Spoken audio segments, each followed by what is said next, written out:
为了给贵妃嫡姐铺路，爹娘把我送上了9000岁的床。9000岁全是滔天，却薄情狠辣，送去巴结他的女人无一例外，草席一卷扔去了乱葬岗。可是后来嫡姐宫斗失败，废为庶人，幽禁冷宫，我却成了9000岁的心尖宠，香车宝马，锦衣玉食，人人羡慕我的好命。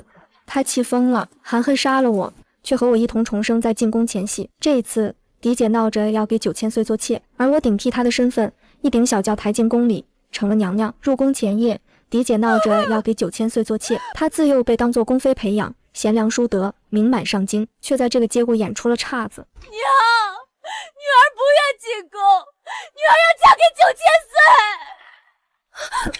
正堂里，茶盏摔了满地，宋锦月闹得不可开交，嫡母扶着她的手微微颤抖。上京无人不知，9000岁殷若寒权倾朝野，妖孽风流，却因身体残缺，以折磨女子为乐。女儿和9000岁有故，在他心里，我和别的女人不一样。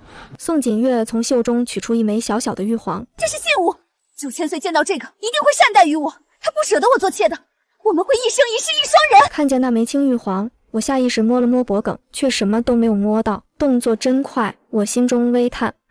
宋锦月瞥我一眼，暗含威胁。再说了，不是还有宋芝吗？嫡母不善的目光看来，我温顺地垂下眉眼，乖巧应声。听凭姐姐安排。重来一世，宋锦月还是那么蠢。前世她光看见我春风得意，还以为我觅得良人，却不知殷若寒就是条彻彻底底的疯狗。当初因为这一枚玉环，我差点被他掐死。他既这样惦记着殷若寒，那么指望这福气，他能有命享。进宫的小轿悠悠晃晃，我闭眼小憩，恍惚间又梦见了些前尘往事。前世宋锦月被幽禁时，我曾去见过他最后一面。我本不想去的，可他那里有一件我阿娘的遗物，那是阿娘倾尽一生只瞎了眼睛才堪堪织成的玄机图。废弃的冷宫里，宋锦月全然失了从前的风仪，粗衣素服，蓬头垢面。反观我，被殷若寒如珠似宝地养着，绫罗珠翠，云鬓花颜。只一眼，宋锦月就疯了，将我引入偏殿后，他放了一把火。良心吗？你明明是个卑贱的庶女，我才是地主。他扫过我至今的秀摆，目光恨恨，白烟滚滚，火舌舔舐上我的裙角。宋锦月掐着我的脖颈，面色狰狞。你怎么配？是你夺走了我的人生，娘毁了我爹娘一生一世一双人，你和你娘一样，也毁了我的一生。我杀了你！我用尽全身力气将他挣开，却被倒下的房梁压住。火焰落在宋锦月身上，他惨叫着满地打滚，却还嚷嚷着嫡庶尊卑。宫室崩塌，失去意识前的最后一刻，眼前倏然出现一截沾满尘埃的紫衣，如同幻觉。殷若寒浩劫，又是我为玩物，他不会来救我。可是下一刻，我听见了他的声音，阿志！惶恐的、颤抖的，冰凉的水珠落在我脸上。向来心狠手辣的9000岁，一时间竟无措如稚童。错了，是我错了，阿志，别离开我。我迟钝地眨了一下眼睛，颊上如湿一片。啊，不是幻觉，可是疯子也会哭吗？我笑起来，将玄机图塞进他怀里。还你，此后你我两情再无瓜葛，生生世世不复相见。小轿急急停住，我一个不稳，猛然惊醒。发生什么事了？我悄悄掀起侧帘，只一眼便变了脸色。迎面而来的是殷若寒的不撵。公道常常，却与此狭路相逢。轿夫低头避退在一旁，等着对方先过去。我一低着头，屏气凝神，祈祷着这尊大佛快点走。眼见着那台华贵的不撵马上就要擦肩而过，半倚在上面的人却忽然懒散开口：停！我呼吸一滞，外头隐约传来脚步声。谁在里面？轿夫惶恐解释：这位是新晋的贵妃娘娘，宋尚书的嫡女。宋尚书的嫡女。不知为何，殷若寒的声音忽然冷了下来。久闻大名，那便让咱家好好见一见这位娘娘。下来！我攥紧了手不语，这是殷若寒动怒的前兆，我再熟悉不过。可是宋锦月出阁前安分守己，何时与他结下了梁子？见我不动，殷若寒慢条斯理笑了下，如同毒蛇吐信。娘娘真是好大的架子呢。珠帘外，那袭妖异的紫衣越来越近，苍白修长的手拨开珠帘，正要一把撩起，身后倏然响起一声长长的唱惹。皇上驾到！殷若寒的手一顿，只得收了回去。众人纷纷跪了一地。我抿了抿唇，犹豫着挑起珠帘见礼，却见銮驾上的少年天子朝我很轻地摇了一下头。我怔愣一瞬，乖乖坐了回去。殷若寒看了眼天色，率先发难：这个时辰，陛下应在上书房听太傅讲经。皇帝被他训得低下了头，老实认错。长爷，朕就讨朕一回。他支支吾吾，目光却穿过珠帘，与我相接。朕听闻贵妃进宫，朕来接她。传闻中的傀儡天子，约莫17、18岁的模样，生了一副温柔多情的眉眼，笑若春风，不像皇帝，倒像是世家养出来的翩翩公子。爱妃，灯花碧波一闪，萧硕以手之仪，好整以暇地看着他边的我，见我满脸茫然，他笑了一下。宫里的教习姑姑没教过你侍寝的规矩吗？没有。宋家从小培养，准备着送进宫的那位，已经预备着要爬9000岁的床了。我正要胡乱搪塞，萧硕又慢悠悠开口了：“朕的爱妃，看起来与长印交情不浅呢。”这恐怕才是他今夜真正想说的话。陛下误会了，我楚楚垂泪，臣妾与长印清清白白，仅此一面之缘。萧硕定定看了我半晌，不知是信了还没信，我只好接着挤眼泪。哭得这样厉害，别怕，朕不吃人。下一刻，他拂袖灭了岸上烛火。好啦，别愣着，躺进去点儿，不然朕睡哪里？我没有错过烛火熄灭之前，萧硕眼中一闪而过的玩味。次日晨起，按例要给皇后请安。皇后出身谢氏，乃大将军谢英的孙女。谢氏门庭煊赫，世代簪缨，朝中半数以上都是谢氏的门生。皇帝换了一轮又一轮，历代皇后却都是谢家女。谢家把持朝政，屹立不倒。到了萧硕这一朝，扶持宦官与谢家抗衡，便有了权势滔天的殷若涵。上辈子宋锦月就败在了谢皇后手里。谢皇后绝非善类，刚跨过门槛，便有人从内殿出来，是谢皇后身边的绿琴姑姑。这位就是陛下新宠的贵妃吧？可是不巧了，皇后娘娘今日寒疾犯了，太医正在里面看诊呢，贵妃还得等些时候。可现下毕竟是请安的时辰，祖制不可废，还请贵妃在外跪候。这是谢皇后给我的下马威。坤宁宫外的公道，人来人往，不多时，河宫上下都会知晓。贵妃进宫第一日，便被皇后狠狠惩治了一番。我别无他法，只得顺从地跪在宫外。一刻刚过，天边雷声隐隐，淅淅沥沥落起了雨。宫女太监们窃窃私语，还以为这个贵妃有多厉害，还不是被咱们皇后娘娘治得服服帖帖的。听说昨日陛下亲自去接，还在她宫里留了一整夜，难怪皇后娘娘生气呢。狐妹子，看她以后还敢不敢勾引陛下。我抹了把脸上的雨水，恍然大悟，萧硕这是拿我当靶子呢。宫女们叽叽喳喳半天，忽然话音一转：“你们听说了吗？昨日9000岁以万金为聘，求娶宋家庶女，今日还邀她来宫中品茶呢。”像是为了印证他们的话，下一刻，不远处出现了一顶小轿，在经过我的时候，忽然停了下来，珠帘撩起，露出宋锦月笑盈盈的脸。远远看见有个人跪在这里，好生狼狈。我还道是谁，原来是姐姐呀。她是未出阁的女郎。故而以白纱覆了下半张脸，而露出的眉眼处上了新妆，做我从前的打扮。乍然一见，有种对镜自照的恍惚感。不知她服用了什么丹丸，连声音都和我相差无几。宋锦月看着被大雨浇得湿透的我，姐姐真是好本事，入宫第一日就得罪了皇后娘娘。宋芝，你是不是觉得自己已经很可怜了？念在你我姐妹一场，提前告诉你，你的苦头还在后头呢。而我马上就是9000岁万金相嫔的妻子了。羡慕吗？羡慕也没用，谁叫你只是个没有福气的庶女呢？宋锦月得意地扬长而去。她刚走没多久，又有一台轿辇停在了我身边，是殷若涵。余光里，她正饶有兴趣地打量着我。宋锦月在这宫里得罪了司礼监，你可知有什么下场吗？我垂下头，并不言语，雨水顺着脸颊滴落，坠在下颌。殷若涵笑意深深，语调却冰冷：“咱家会让娘娘生不如死。”我迟钝地反应过来，殷若涵也重生了，而且他还认错人了。我有些茫然，他这样恨宋锦月，竟是要为前世的我报仇吗？那日我在雨里跪了半个时辰，估摸着差不多了，身子一歪，栽倒下去。这一倒，皇后的寒疾就好了。绿琴笑容可掬，撑着一把伞，将我从雨中扶起来。太医说了，皇后娘娘要静养，今日便不见客了。贵妃的心意，皇后娘娘已经直解了，还请回吧。经过御花园时，八角小亭中有2人对坐烹茶，正是殷若涵与宋锦月。我深吸一口气，垂下头，接着往前走。雨水飘摇，衣裙鞋袜尽湿，侍女艰难地撑着伞，搀扶着我。就这样不知道无知无觉地走了多久。余光里依稀出现了一截明黄盘龙的衣角，一回生二回熟。我看准了方向，闭着眼往前摔。那人被迫接住我，一身的水，被欺负成这样。烛火如豆，萧硕在案前捡烛心。醒了？他眉也不抬，不咸不淡地开口：“醒了就自己上药。”冷淡疏离，和昨夜判若两人。我瞧着他的模样，想起一件事：前世宋锦月进宫后便盛宠不衰，宫中人人都道是帝妃情深。可宋锦月被皇后算计废黜后，萧硕却丝毫不念旧情，干脆利落地抽身而去，转身又迎了礼部尚书家的女儿进宫。没几日，宫里又多了一位贵妃，所以上辈子的嫡姐，这辈子的我，只是萧硕牵制谢皇后的棋子，牵制不住皇后的棋子就是弃子。我打量着灯下的年轻天子，忽然开口：“贵妃的金印金宝有名无实。”萧硕百无聊赖的动作一顿，面上闪过讶异之色。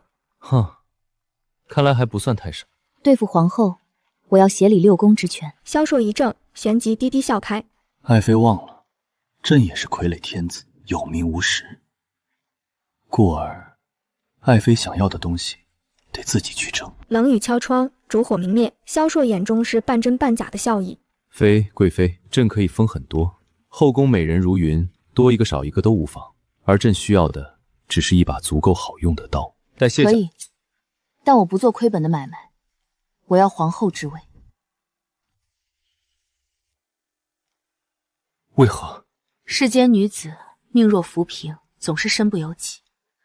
我不想被践踏，只得向着那高位争上一争。自然可以，朕很期待。那日毕竟受了风寒，昏昏沉沉，竟一病不起。梦中反反复复，总梦见殷若寒。一会是前世刚被嫡母送上他的床的时候，宋家的下人怕我出什么岔子，把我捆得严严实实。京中谁人没听说过9000岁殷若寒的凶名？我如同待宰的羔羊，害怕的浑身发抖，眼泪止不住的流。我不想变成乱葬岗里被猎狗啃食的白骨。过了很久，那扇门开了，然后光透进来，很轻的脚步声停在榻边。那人像是对此习以为常，看见床上的我，不耐烦地啧了声。下一刻，他松开我身上的束缚，动作并不温柔。我泪眼朦胧地抬头，却忽然怔住，那副浓丽的眉眼并不陌生。那人微微低头，目光亦是顿住。阿顺哥哥，很难形容殷若寒那一瞬间的神情。他深吸了一口气，转身就走，却被我不知死活地扯住袖摆。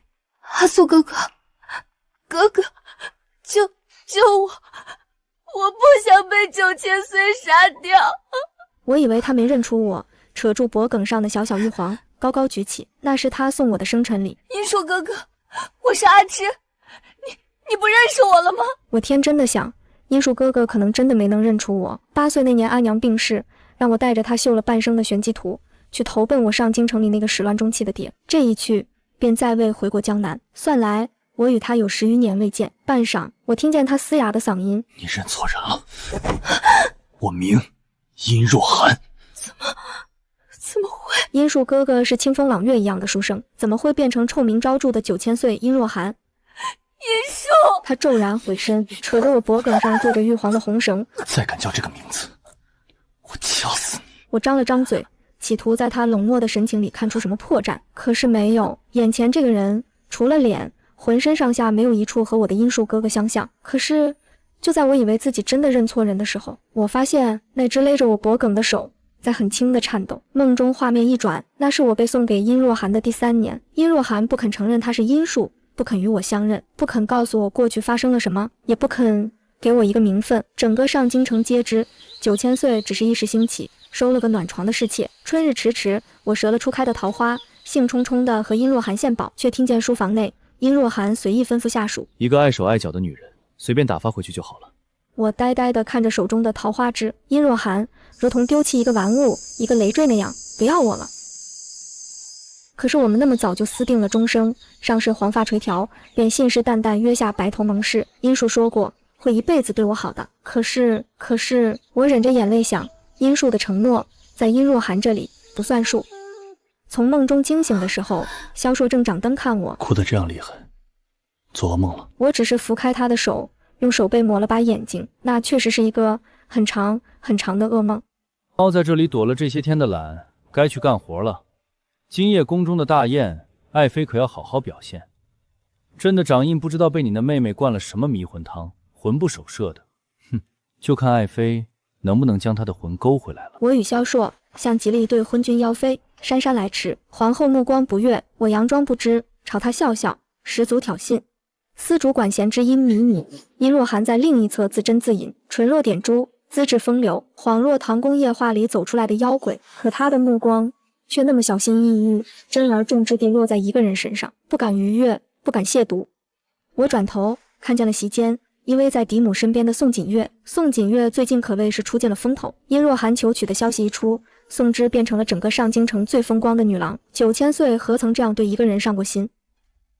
从前看不上宋府门楣的贵女们纷纷巴结，哄得她飘飘欲仙。她从前最恨我娘毁了她娘的一生一世一双人，如今却又因不愿顶着庶女的名头出嫁，让爹把我娘从一个露水情缘连外室都算不上的女人抬成了平妻。宋锦月察觉到我的目光，挑衅回望，眸子里是止不住的得意。我想，殷若寒这辈子还真是个傻的，竟然规规矩矩，谨遵男女大防，不逾越雷池一步，连姑娘家的脸都没看到，就要风风光光娶回家，到时候盖头一掀，恐怕就要酿成上京城里的第一惨案了。我轻轻叹息了声，皇后不悦的目光看过来，开始发难。贵妃，大喜的日子，唉声叹气，成何体统？我犹豫着看了萧硕一眼，似是征询。萧硕茫然回望我，他摸不着头脑，却还是高深莫测地点了一下头。下一刻，我的眼泪就簌簌落下来了。大喜之日，本不该作此悲音，只是臣妾想求皇后姐姐一事。但说无妨，妹妹今日曾起时忽而害喜，原是已有2月身孕。余光里，萧硕的手一抖，酒液险些洒出来。他说的对，想要的东西得自己去争。妹妹初来乍到，仰仗皇后姐姐关怀，姐姐宅心仁厚，待我又好。听闻姐姐家中父兄常有伤损，故而精通医理，妹妹能否请姐姐为我看护这一胎？皇后无子，并不是秘密，可这么多年，宫中妃嫔的孩子，不是小产就是夭折，也竟一个都没保下来，大概都是萧硕弄死的。我漫不经心地想，毕竟傀儡皇帝还是越小越好控制。皇后无子，对萧硕来说再好不过了，但她是嫡母，可以抱走别人的孩子，养在膝下。若是皇后有垂帘听政之心，萧硕难逃一劫。皇后回过神，目光落在我的小腹上，欣喜若狂。本宫为6宫之主，照顾妹妹本就是分内之事。那便有劳姐姐。天酒回灯，重开宴。察觉到那一道目光，我平静地转头，与殷若寒对视。酒之灯上烛火黄黄，霎时间将我的眉眼照得雪亮。我举杯摇镜，微微笑起来。掌印大人，好久不见。很难形容殷若寒那一瞬间的神情，他不可置信地瞪大了眼，目光闪烁了下，忽而落在席间的宋锦月身上，真真假假，一见便知。殷若寒险些捏碎手中酒盏。掌印为何不语？莫不是瞧不起本宫？殷若寒深吸了一口气，起身时脚下有些踉跄。掌印醉了。我若无其事的调笑，他目光深寒，分明是不甘，却还是佯装无事地举起酒盏，与我遥遥相助。敬贵妃娘娘。我笑起来，仰头欲饮，却被紧张兮兮的皇后截住。妹妹如今是有了身子的人，怎可饮酒？殷若寒的脸更冷。那本宫便以茶代酒。我看着他寒星似的眼睛，笑意盈盈。敬掌印。看见我和殷若寒的互动，宋锦月有些不安，她深吸了一口气，端起酒盏，平平袅袅地行至殷若寒面前。掌印大人，阿芝敬您。殷若寒盯着他看了半晌，忽而抬手，没有人看清他袖中那把匕首是怎样出鞘的，只看见一道青光闪过，宋锦月掩面的白纱打着转，飘落在地。长，他没能说出剩下来的话，因为下一刻，殷若寒用匕首的坚刃挑起了他的下巴。那柄匕首我认得，寒铁制成，锋锐无比，如今正抵在宋锦月的尖峭的下巴上，隐隐见血。鱼目混珠，你并非我的妻子。席中众人纷纷投来讶异的目光。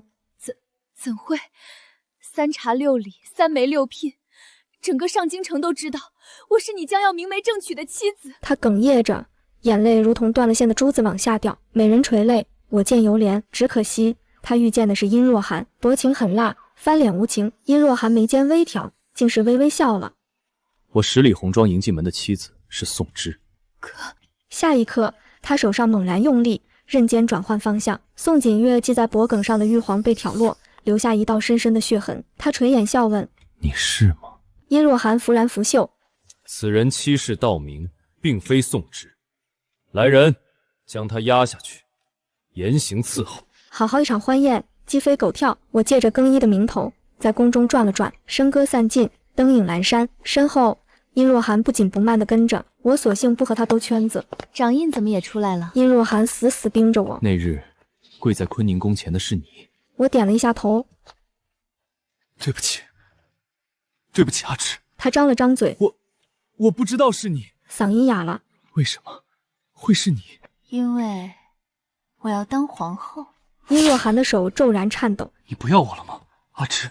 我唇边含笑，一点一点扯回被他攥紧的衣袖。我名宋锦月，乃当朝贵妃。掌印，请自重。殷若寒没说话，他像是真的伤了心，只是在抬眼时，凄惶无措之色荡然无存。他忽而极轻地笑了一声。我们阿芝就这样想当皇后？他贴在我颊边，语调如同蛊惑。光靠阿芝自己，恐怕不行。我隐隐回望，明知故问，请掌印指点。殷若寒也笑了。想当皇后，娘娘该来求我才是。下一刻，他半跪在我身前，虔诚地抵着我至今的袖摆。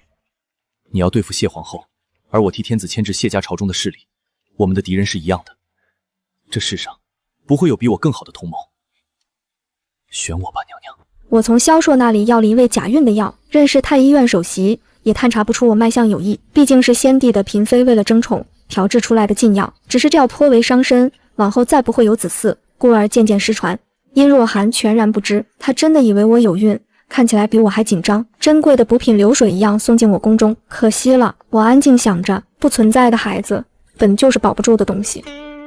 这些日子，殷若寒忙得很，来见我时总是深夜。他不说话，有时闭眼小憩，有时就安静地坐在我身侧，盯着我微微隆起的小腹发呆。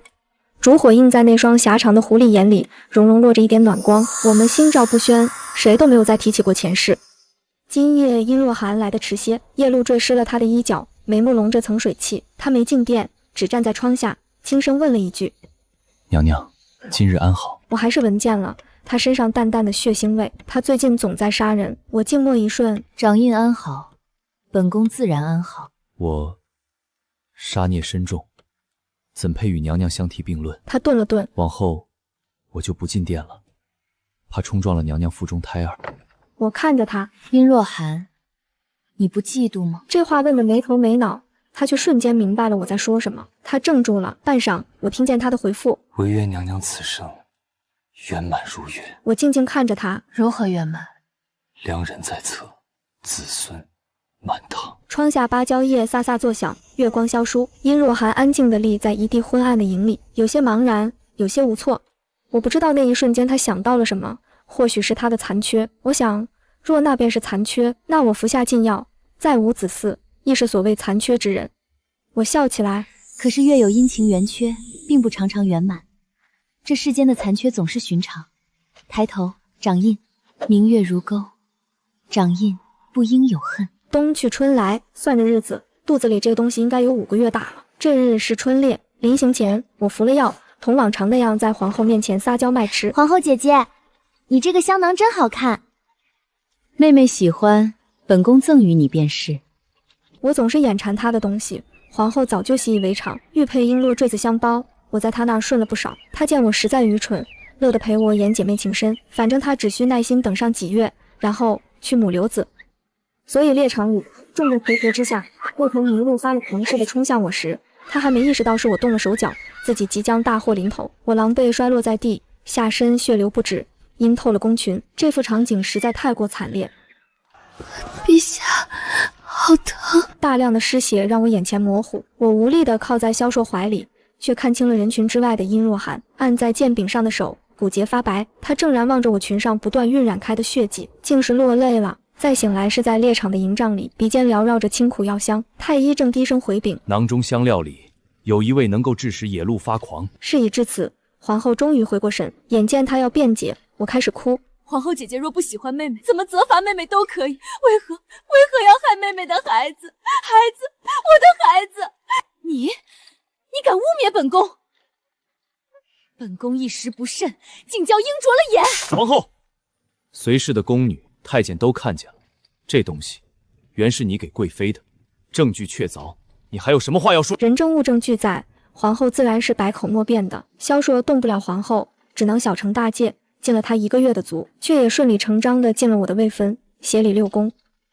这夜，萧硕来时，内务府的人正送来皇贵妃的金印金宝。这下爱妃满意了。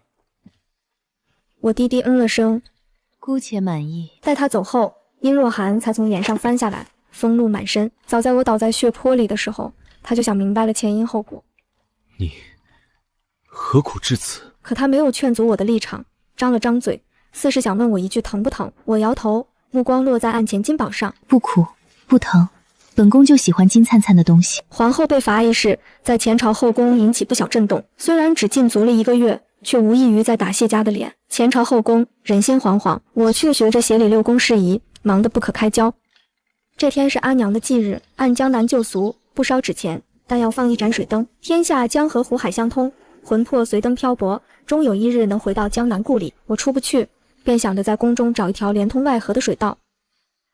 在找什么？那身子衣浓得将要融入夜色，待看清我捧着的水灯，他的眸中闪过讶异之色。殷若寒自然也知道那是什么，但他什么都没说。下一刻，我的腰间一紧，只是一眨眼的功夫，殷若寒便带我掠过了那道将我困住的宫墙。他说：“阿芝，我带你出去。”护城河边，我拨了拨水，小心翼翼地放下灯，小灯飘飘摇摇，逐流而去，魂归故里。我已经不记得阿娘的眉眼了，却总梦见她坐在织机前，日复一日织着那张我看不懂的图。阿娘说，这叫玄机图，能教男人回心转意。待阿娘织成玄机图，你爹爹就回来了。她总是这样说，可是后来玄机图织成了，爹爹却没有回来。我坐上去上京的船，没了阿娘。我很轻地合了一瞬眼，阿娘，我在心里小小声道。后来我找到了爹爹，但他不记得我们母女俩，他是个不值得的人。玄机图，不要再绣了。殷若寒站在我身后，和我一起注视着水灯远去。他几次垂眸，想要开口，却终究什么都没能说出来。等我一下。殷若寒刚走，身后骤然转出一道人影。小爷还以为天黑花了眼，肩头猛然被男人擒住。皇贵妃的位置，娘娘坐的可还舒坦？我认识他，这人是谢皇后的弟弟谢耀，我在宫中的大宴上见过。我挣开他的手，厉声呵斥：“你放肆！”放肆？是我放肆，还是娘娘私自出宫放肆？说着，谢耀凑近我，眼中是毫不掩饰的欲色。你欺负了我阿姐，竟然想全身而退！今夜就替我阿姐好好教训你！谢耀强硬地固住我的手腕，粗短的手指就要去挑我的腰带。别挣扎了，你还仰仗着谁给你撑腰？他嗤笑：“我那废物姐夫吗？”我轻声道：“他来了。”做梦！你说那个窝囊蛋！暗箭迎风而来，并透了谢耀的手。他爆发出一声杀猪般的惨叫。我乃当朝国舅，你敢动我？你是谁？我必将你吊在马后拖死！云靴踏上谢耀胸前的瑞兽之纹，狠狠一捻。殷若寒手里还拿着一盏祈福的莲花灯。司礼监殷若寒，咱家恭候国舅爷大驾。哪只手碰的？我低头看了一眼，下一刻，雪亮的剑光闪着夜色。你们等着，谢家不会放过你们！殷若寒自顾自收剑归鞘。尽管来，咱家为皇贵妃撑一辈子腰。翌日，朝堂沸反迎天，谢耀的父亲联合百官上书，痛斥妖孽当道，国将不国。面对众人发难，殷若寒却仿佛没事人。此乃陛下御赐尚方宝剑，先斩后奏，有何不妥？他笑容艳艳。况且，咱家还为谢小公子留了一臂，尚且全了你们脸面。叶人猖狂！怎么，这就算猖狂了？还有更猖狂的。没有人看清楚怎么拔剑的。众人反应过来的时候，那一点泛着寒光的剑尖挑落了谢府的乌纱帽。反了，这是反了！王法何在呀？令公子觊觎皇贵妃，按律当斩。你既满口王法，却又为何对此绝口不提？谢家人终于坐不住了。这天夜里，隐秘的火光亮起，宫中偏门被人悄悄打开，车马秘密进宫。谢家人故技重施，带着萧氏旁支的质子逼宫。可他们不知道，殷若寒和萧硕等这一天很久了。宦官在黑夜里奔走，捉摸不定的影子酝酿着一场无声的风暴。皇帝的耳目如同暗夜里的蛛网，不知不觉已然织上谢家的房梁，蛰伏在地底下的幽灵，等待着那一声如雷的马蹄将他们惊醒。虽是深夜，皇城中却已集结了整个上京城的兵马。殷若寒的手按在剑柄上，护卫着高高端坐马上的皇帝。反贼谢氏、司节朋等祸乱朝纲，欺君罔上，意图谋逆，罪无可赦，按律当诛。所有的布局只待这一刻，皇城落锁，瓮中捉鳖，拨乱反正，在数年之久，也在顷刻之间。兵戈之声响了一夜。殷若寒说：“天色深微之时，才可以打开宫门。”当时我喊住了他，我问殷若寒：“那你呢？”他怔了怔，低声宽慰：“待天亮，你打开这扇门，我就回来了。于是我抱着殷若寒留给我的剑，守在门边。天边微霞，我如约打开宫门，正有一人拄着剑，摇摇晃晃走来，紫衣妖异，眉眼却温柔。殷若寒哑声道：“阿芝，我回来见你了。”他没有失约，可是下一刻，殷若寒像是被抽走了所有力气，拄着剑，踉跄着跪倒在我身前。我颤抖着去扶他，才发现那袭紫衣已全然被染透了。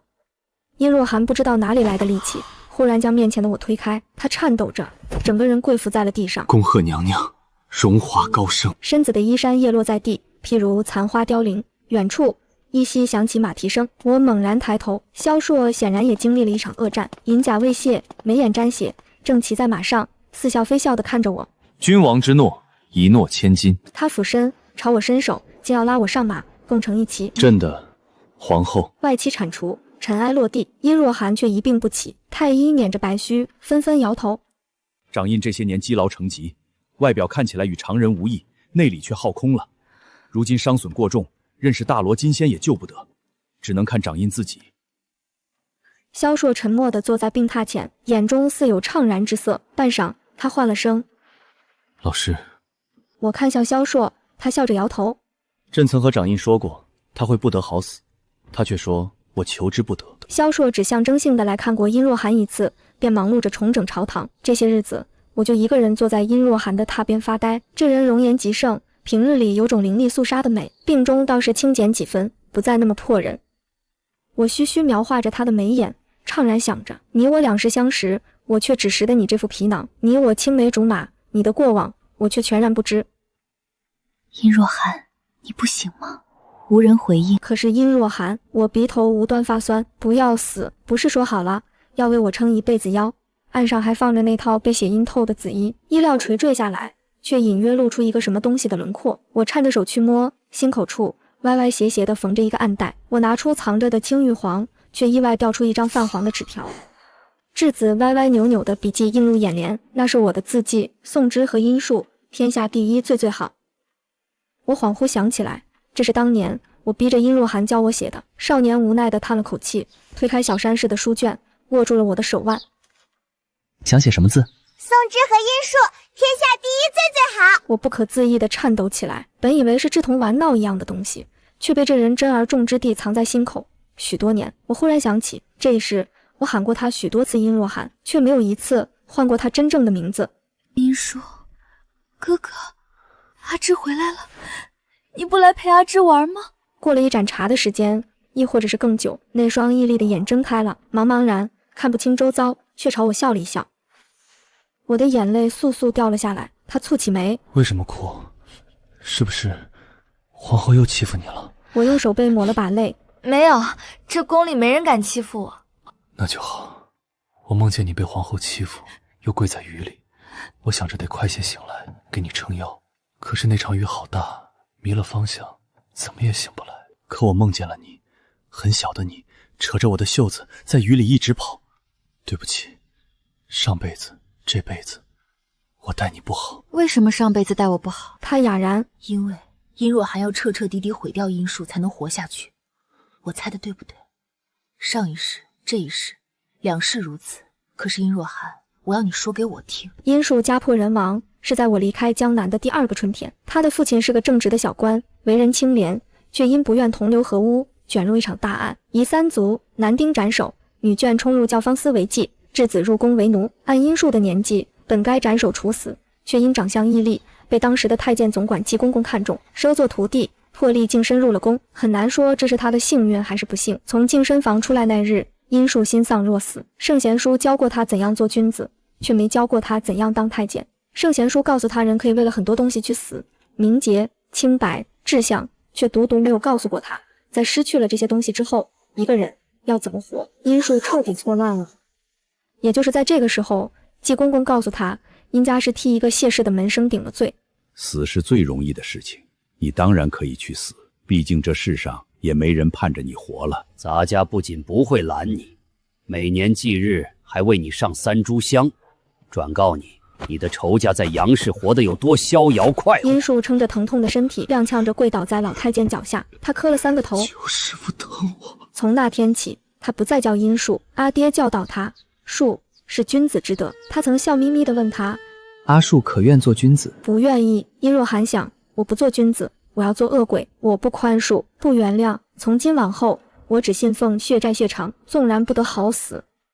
在宫里，殷若寒见到了一个小孩，这小孩是个傀儡皇帝，看谢家人的眼神和他是一样的。他们一拍即合，殷若寒为他出谋划策，他扶持殷若寒上位。殷若寒是他的老师、谋士、利刃、走狗。9000岁权势滔天，9000岁臭名昭著，众人明面上奉承殷若寒，暗地里戳着他的脊梁骨，唾弃他是阉人，值得吗？冷不丁的，有个声音总在问他，值得的。于公外戚把持朝政，彭山朝堂，当正本清源，拨乱反正。于私殷家血债累累，不共戴天。他身为后人，不平则鸣。殷若寒几度不敢对镜自照，只因如今镜中人的面目是他曾经最痛恨的模样，玩弄权术，不择手段。可他最后终究还是变成了这个样子，身世埋进黄土，丢失了旧日的名姓。他只是这世间被恨滋生的孤魂野鬼，这世上再也不会有人知道，恶贯满盈的9000岁曾经是个温文尔雅的江南书生。而最开始的时候，他想的只是怎么在这个吃人的世道里活下来。我一飘零9，10年来深恩负尽，死生师友。冰与雪，周旋久。自始至终，殷若寒的语气平淡极了，仿佛说的是别人的故事，却这样惨烈决绝的将他自己撕开给我看。他的冷漠与自卑，偏执与多疑。我怔怔地望着他，殷若寒究竟要什么样的结局才配得上这一生颠沛流离？眼前一暗，却被他的掌心缚住了眼睛。不要用那样怜悯的眼神看着我，卑贱残缺之身，不敢求娘娘垂怜。我意识到什么，攥住了他的手腕。殷若寒，不管你是谁，无论你是谁，你当然可以活下去。他怔了怔，活得狼狈不堪也可以吗？可以。为了活着，他顿了顿，变成这个样子也可以吗？可以，活成什么模样都可以，因为你活下去了。殷若寒，活下去很难，但你做到了。我看不见他的表情，却察觉到那只捂住我眼睛的手在颤抖。所以你会活下来的，对吗，殷若寒？那只附在我眉眼上的手挪开了，这回殷若寒捂住了自己的眼睛。我拨开他的手，轻柔又不容抗拒。我盯着他的眼睛，轻声问：喜欢我吗？殷若寒的唇颤了下。我岂敢？我追问：为什么不敢？那么掌印想听我说些什么吗？不等殷若寒回应，本宫与掌印，宋之与殷若寒，天下第一最最好，天下第一最最好。殷若寒病稍好一些，就被萧硕拉去处理朝中的烂摊子，他忙得无暇见我。这夜倒是萧硕大驾光临。皇后，你可是朕的皇后，怎能如此无情？我眉也不抬。陛下何事？萧硕被呛了下，宫女们捧着凤冠凤袍鱼贯而入。朕已拟好了封后诏书，明日便昭告天下，立你为后。皇后，他挑眉，接旨吧。我抬眼看他，臣妾斗胆疑问，为何最近总不见掌印？萧硕笑容闲散，掌印嘛，自有他的去处。我心中一颤，掌印大病初愈。好啦好啦，皇后。萧硕笑盈盈地打断我：雷霆雨露，俱是君恩。这吉服是内务谷按着你的尺寸裁的，试试合不合身。皇后吉服上缀满了琳琅珠玉，华贵无双，穿在身上却像是裹进一个华丽的茧。我有一瞬间的茫然，这就是我一直以来想要的吗？不错。萧硕满意颔首。朕的江山何该配如此美人？我忽然了悟，皇后只是一个美丽的象征，和那件珠翠漫响的华服没有什么不同。盛世以美人点缀，乱世以美人抵罪，自古无情帝王家，而我身边这位更是无情人中的翘楚。故而我要的自由不该在四方宫墙里求。我又想起殷若寒，殷若寒曾经权倾朝野，又和萧硕出生入死，共享了太多秘密，知道太多不该知道的东西。纵使他从未有过不臣之心，萧硕就不曾有过疑心吗？如今外戚已除，顺理成章，他不再需要殷若寒，他只需要大权独揽。可是我忽然有些茫然，那殷若寒呢？他3岁开蒙，读百家书，狡兔死，走狗烹，飞鸟尽，良弓藏，这样浅显的道理，他岂会不知？曾经萧硕闲暇时喜欢与我下棋，倒不是因为别的，只是他次次都赢，没人愿意和他下。我不一样，因为我爱悔棋，有时候趁他不备，还有2分赢面。后来有一次，萧硕实在忍无可忍，爱妃，落子无悔。若是我偏要反悔呢？反悔也会输，这次朕不会让着你。他说的很有道理。当时的我认真想了想，然后掀翻了棋盘，黑子白子霎时间滚落满地。如此便可以，陛下，你没有赢，我没有输，这便是平局，如此便可以。吉时已到，金銮大殿里宫中齐鸣，皇帝封后，但我不在那里，如同当初宋景岳想要当宋之那样，如今想要成为宋景岳的人还有很多。和殷若寒不同，萧硕并不在意真正的宋景岳是谁，不过那都与我无关了。萧硕册封宋景岳为后，但我自始至终只是宋之。公道长长，我换下了繁复的凤袍，穿着小宫女的服制，一直跑，跑快一些，再快一些，不要被侍卫找到，不要被皇帝找到，不要被命运找到。再跨过一重宫门，殷若寒就在那里等我，我们一同回江南去。